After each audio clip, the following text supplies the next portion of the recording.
Utilisation du logiciel Atelier Scientifique pour tracer les caractéristiques d'un générateur et d'une résistance. Donc nous avons fait les mesures et nous devons maintenant tracer les caractéristiques. Il faut d'abord utiliser l'onglet tableur pour créer les grandeurs. Donc on va en créer 3. On va d'abord créer l'intensité I.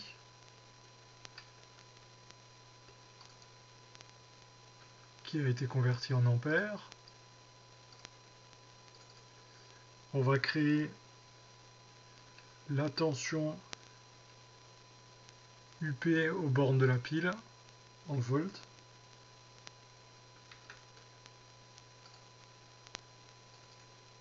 Et enfin, UR, la tension aux bornes de la résistance. Toujours en volts.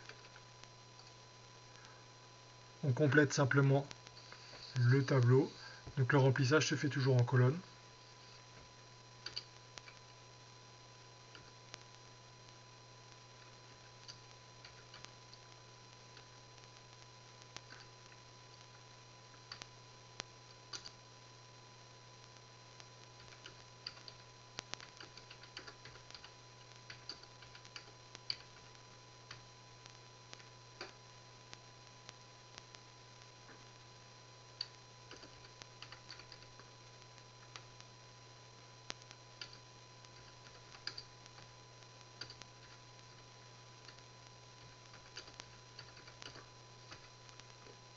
Une fois qu'on a rempli la première colonne, on fait de même avec les autres valeurs qui ont été mesurées.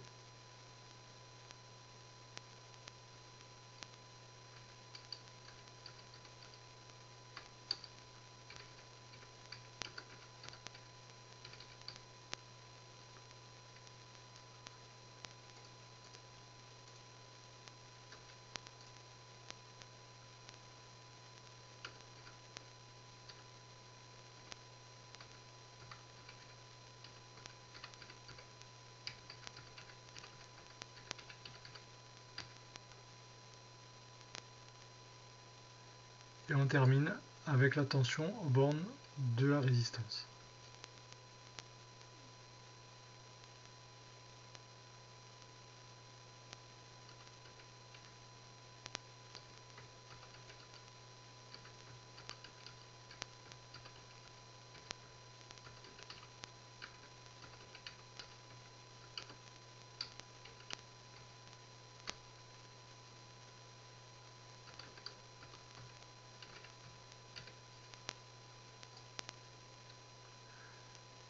Je remarque que j'ai inversé la tension de la pile avec la tension de la résistance, donc c'est pas grave.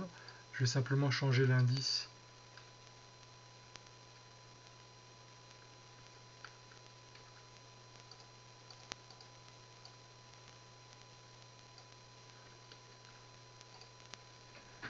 et donc j'ai rectifié cet oubli. On passe, une fois qu'on a maintenant rempli le tableau, on passe à l'onglet graphique où on va visualiser donc en fonction de du temps, de l'intensité pardon, on va observer l'évolution de la tension. Donc on va garder I en abscisse et pour l'instant on n'observe rien sur le graphique, c'est parce qu'il suffit de cocher les deux valeurs pour pouvoir voir les évolutions.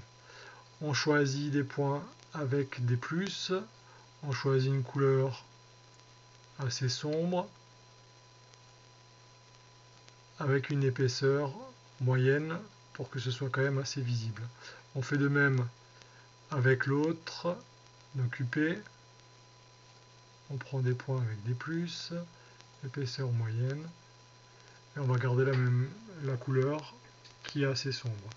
Qu'est-ce qu'on remarque? On commence par UR, donc je vais simplement en cliquant on masque et on affiche le graphique. Donc si je garde que UR pour l'instant, on voit qu'on a une caractéristique qui semble être une droite qui est linéaire, on est à 0, donc ça semble passer par 0. On va le vérifier en faisant la modélisation, donc on va dans affichage, modélisation, on va choisir une droite. N'oublions pas de cliquer sur modélisation. Donc on voit qu'on a quelque chose qui est pas mal. On voit que ça passe presque par 0, mais la modélisation ne passe pas par 0 exactement. Donc on va forcer la modélisation d'une droite qui sera linéaire. Donc on va enlever le plus B. On ne reclique pas ici, sinon on va faire réapparaître plus B. Et on reclique sur modéliser. Et donc là, l'ordinateur a cherché la modélisation d'une droite linéaire qui passe le plus près de tous les points. Une fois que nous avons trouvé cette droite, donc on va l'exploiter en répondant aux questions qui sont posées. On note bien évidemment la valeur qui correspond ici, donc le coefficient directeur de la droite de la tension en fonction de l'intensité qui traverse le résistor, c'est la résistance tout simplement en ohms qu'on peut noter. Une fois qu'on a fait ce travail, on passe à la tension aux bornes de la pile. Là, pour la tension aux bornes de la pile, on voit que les points ont l'air alignés, mais ça ne passe pas par 0. Donc on va avoir une droite affine. Donc on va resélectionner maintenant UP pour la modélisation. On va choisir une droite. Cette fois-ci, on ne va rien enlever, on va garder la droite affine. On va demander à l'ordinateur de modéliser. Et on a cette modélisation donc, qui nous permet d'obtenir une droite affine. On note les valeurs de A, le coefficient directeur de la droite, qui correspond donc à la résistance interne, à moins la résistance interne du générateur, et donc 4,3 qui s'appelle donc E, la force électromotrice. C'est 4,3 volts. À exploiter en répondant aux questions. Dans la suite, on doit trouver le point de fonctionnement.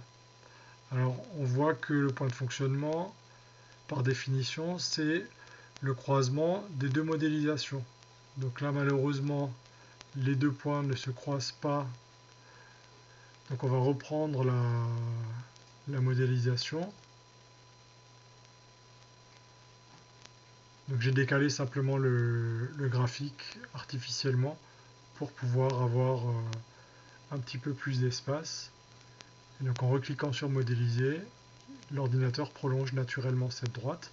Donc je vais reprendre UR, reprendre la modélisation, et là on a le croisement de ces deux droites, donc qui s'appelle le point de fonctionnement. Il faut qu'on trouve ces coordonnées.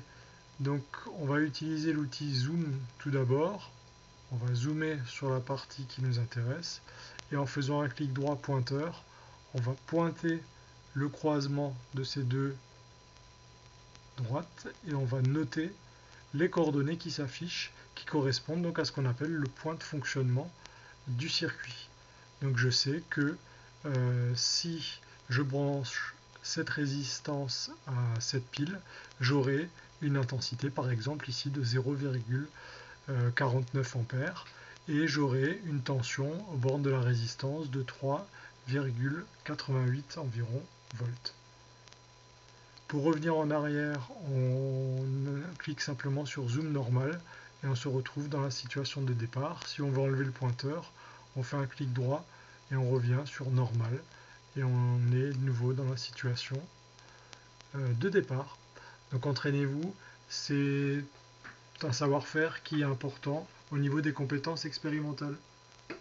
Bon travail!